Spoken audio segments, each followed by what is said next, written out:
So here are 3 simple self-assessments that you can do at home to look at: 1, are you in a good posture at setup?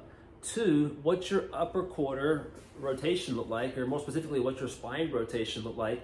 And 3, what's your lower quarter rotation, or more specifically, what's your hip rotation look like? As we all know, the golf swing is a very rotational sport, so you have to be able to access the rotational segments in the body, such as your spine and your hips. And if you don't have that mobility available to you, then we know compensations are going to occur in the swing. It's just a matter of when and where. But even before that, if you're not in a good setup at address, or if you don't have a good posture at setup, well, then we know you're already predisposing yourself to faulty movement patterns as you begin to take the club back and try to load into your trail hip and your backswing, and then just further as you start to transition into your downswing at impact. So setup is everything, and then also being able to tap into the rotational segments of the body is also huge. So we're going to walk through these 3 self-assessments, and we're going to go through some talking points that I want you to be aware of as you go through these yourself, and then also kind of give you a little exercise that you can do with each one of these as well. So the first one we'll look at is your posture at setup. Then we'll go to your lower quarter rotation, so that's just your hip rotation, and then finish with a little thoracic spine rotation. That's your upper body rotation. Okay, so check these out. Posture at setup. What does yours look like? So a lot of times I see my players, they'll go to setup and address the ball by doing this. And you can see in this position how rounded my spine is. We call it C posture. So it looks like a C. Well, when you're in that position, that just limits your ability to turn the shoulders and just leads to more compensation. So if I can get your posture better at setup, automatically I'm putting you in a better position to a better position to go into your backswing. So now a little drill that you can do to assess that is take a club, bring it behind your head, one hand behind the head, the other hand is going to be touching your tailbone. Okay, now from here, all I'm going to have you do is go into your golf posture, or we call this a hip hinge. Just trying to teach you a hip hinge pattern, getting you to feel like what it actually feels like to load your hips. Okay, so I almost think about closing the car door with your butt. Think about for however far my hips go back, my spine should go equally forward. Now, if I were to round my spine and go C posture, you'll notice my bottom hand comes off.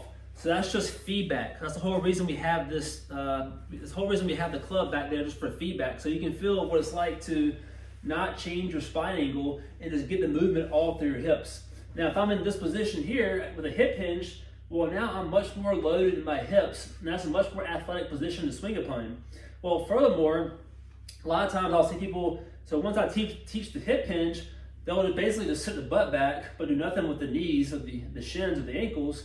Well, now if I do that, if I draw a straight line from the outside of my hip down to the ground, that line in the perfect world should bisect or intersect the outside of your ankle joint. So in order for me to do that, I have to shift my weight forward onto my forefeet, give me a little knee flex, get my shins over my forefoot a little bit. Now I should be relatively stacked, my hip over my ankle joint. And then that's a much more athletic position to swing upon than this, okay? So give that a try and see what you feel. This is the lower quarter rotation test. Grab a 6-iron and then any other club. So the reason why you want a 6-iron is because the lie angle has about a 60-degree angle, and that's what we're going to use as a reference point for this assessment. So take the 6-iron, you're going to bring it on the ground in front of you parallel to your body, and then take the other club and then just run it along the lie angle of the 6-iron. And so now this angle here, again, is like 60 degrees. And so we're going to assess the hip rotation, left and right, internal and external of the hip. So hang with me for a second, okay? Because this can get a little confusing, but just follow along and you'll be just fine. So I'm gonna take my right leg weight bearing, my left foot is gonna come right up against my heel. I'm just gonna lift my left heel up. So I'm really just weight bearing my right leg primarily. And then I'm just gonna rotate to the right. I'm assessing right hip internal rotation. Think about my pelvis is going over my femur. In other words, my femur is rotating internally in relation to my pelvis, okay? So that's assessing right hip internal rotation. Now, what should happen is my pelvis should basically be even with or clear that 60-degree mark. Well, a good way to check that is you can grab a alignment stick, put it in between your belt loops, your front 2 belt loops, and use that as another reference line, and think when I rotate now to the right, well, that line should clear that 60 degrees. And you can see here I'm short, so I'm limited with right hip internal rotation.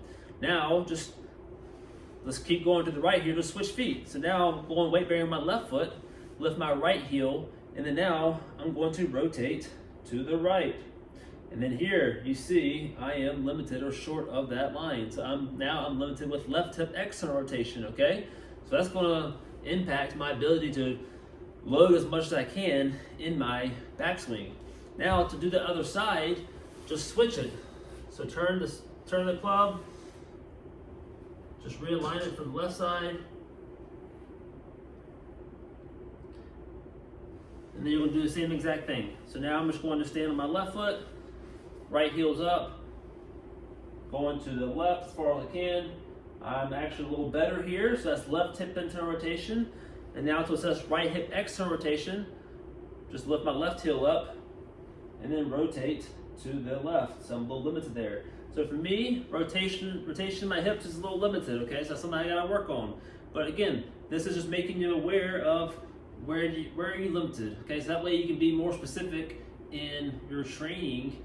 And then from there, an exercise that I like to give people, I call it the lower quarter rotation exercise.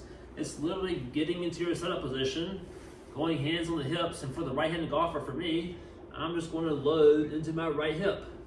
And just this motion right here, I'm working right hip external rotation, or right hip internal rotation. And then do the same thing to the left.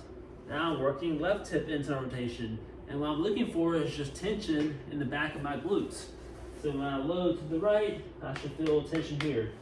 When I load to the left, I should feel tension here. That's kind of my post, okay? So that lower quarter rotation drill is a great exercise that you can do to simply work on hip internal rotation as well as external rotation at the same time. And lastly, I want to address thoracic spine rotation. So that's one of the biggest contributors to shoulder turn, is the ability to move your thoracic spine or your mid-back. So a simple little assessment that I like to take my players through is if you get into a child's pose position, so that just means on your hands and knees, you're going to sit the butt all the way back towards the heels, and then just bring your forearms down to the ground. Okay, I'll do them from the side view as well, so you can see, get a better view as well. So with the butt all the way back, forearms down, you're going to take that left hand behind the back, palm side up, and then from here, you're just going to rotate as far as you can. And what I'm looking for here is, can your shoulder plane turn to 50 degrees, right? So I'd say I'm there, right? So say if this is 0, 10, 20, 30, right? That should be 50. But also, can you get 50 without coming up or bringing the butt off the heels, as well as can you get 50 without going lateral, okay? So going lateral, just a compensation. The butt coming off the heels, it's just a compensation. Now the reason why the butt towards the heels is important is because by having the butt all the way back towards the heels, we're locking out your lumbar spine, your low back. So that way when you rotate, that motion is specifically coming from thoracic spine, which is your main contributor in the spine from a rotational standpoint. All right, so just see what you feel, see where you're at, and then make that your exercise. Literally, use this drill. If you feel stiff here, well, just make that your exercise. Just go back and forth. Go to the end range, hang out there for a bit, come back.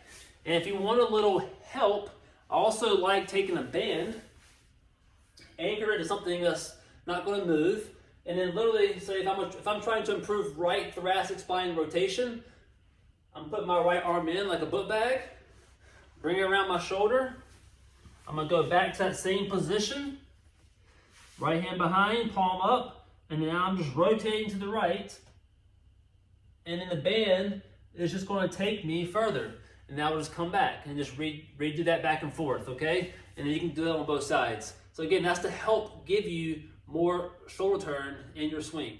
I hope you enjoyed those. Those are 3 simple, fundamental, foundational self-assessments with exercises and drills that you can do to start seeing what's your baseline, what were you feeling, what were you aware of, and that's the biggest thing, awareness, right? Nothing changes, and nothing really changes until you're actually aware of, 1, what do you feel, or what are you supposed to feel, and then 2, creating that awareness of what actually needs to be done to address any underlying physical limitations, right? And having a specific kind of plan and exercises targeted to those limitations. So if you have any questions, please feel free to reach out to me. My number is 401-864-0112. You can email me at michael@shoregolfperformance.com or check me out on Instagram @shoregolfperformance. Thank you for watching, and I'll talk to you soon.